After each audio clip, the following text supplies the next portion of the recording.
So I was really lucky when I got to my apartment. The elevator guy was new, so he wasn't gonna recognize me and rat me out with my next time he saw my parents. Um, I almost wasn't able to go up, but because there was like this party that was going on the same floor as mine. But I told him that my leg was hurting, and yeah, he was pretty confused about that comment, as he should have been.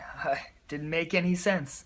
But that's the thing, you can, if you say anything confusing to anybody, people will just kind of let you do what you want. So I got into the apartment. I was quiet as hell.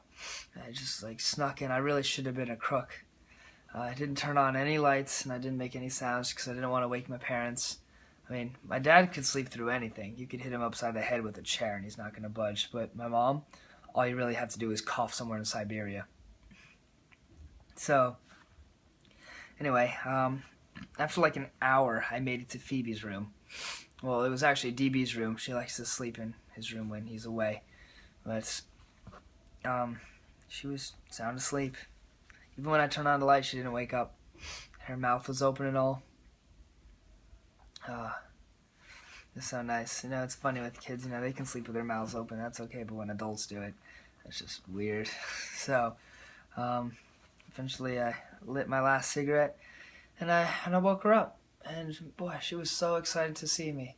She had like so much to tell me. She told me that she had this Christmas pageant that she's going to, and that I was gonna go to it. And she told me that my parents weren't even home, which was awesome. So I don't know when they were gonna come home, but it was nice to relax for a while. You should have seen her pajamas too. These like blue and red elephants. God, it knocked her out. It was so great. So I also gave her the pieces to the record that I bought her, the pieces, because I broke it, but she didn't even seem sore. I mean, I felt so bad, but she didn't even care. She kept the pieces. So, yeah, and then she asked me why I was home so early and why it's not Wednesday. I was beginning to tell her that, class let out early, but she knew immediately. She knew immediately that I got kicked out. She was so upset. She just put her face in the pillow and all she could say was that Dad's gonna kill me. I tried to calm her down, tried to tell her that it was gonna be okay. I was gonna build this cabin and like get a job and stuff, but she wouldn't do anything. So eventually I went out into the hallway, gave her some time alone. I grabbed some cigarettes from wherever I could find. When I came back, she wasn't face down in the pillow anymore, but she was just staring up at the ceiling, still upset, still saying that, Dad's gonna kill me and all. I mean, I told her that, the reasons I got kicked and how much, I hated it anyway. And I just started telling her everything that I hated and all the jerks and phonies there and how the bathrooms were terrible. But she, what was depressing was that she thought that I hated everything. And it was actually kind of hard when she told me to think of one thing that I liked. I was a little stumped, but only because it was just so hot in that room. It's really hard for me to think when it's that hot. But, I could really only think of, the two nuns and James Castle. They were just still in my head. But eventually I said I liked Allie, but apparently that doesn't count because he's dead. I think it counts, but I don't know. I started talking then about, things I'd like to be. How I couldn't be a scientist, and I didn't really want to be a lawyer. So I told her, though, what I really want to be. What I told her is that I keep picturing these kids playing some game in this field of rye and all. There's 1,000 kids, and nobody's around. Nobody big, I mean, except for me. And I'm going to be standing on the edge of some crazy cliff, and what I have to do is that I have to catch everybody who starts going over the cliff. I mean, if they're running, they don't look where they're going, I have to come out from somewhere and catch them. That's what I'd do all day. I'd be the I'd be the catcher in the rye. I know it sounds crazy, but that's all I want to do.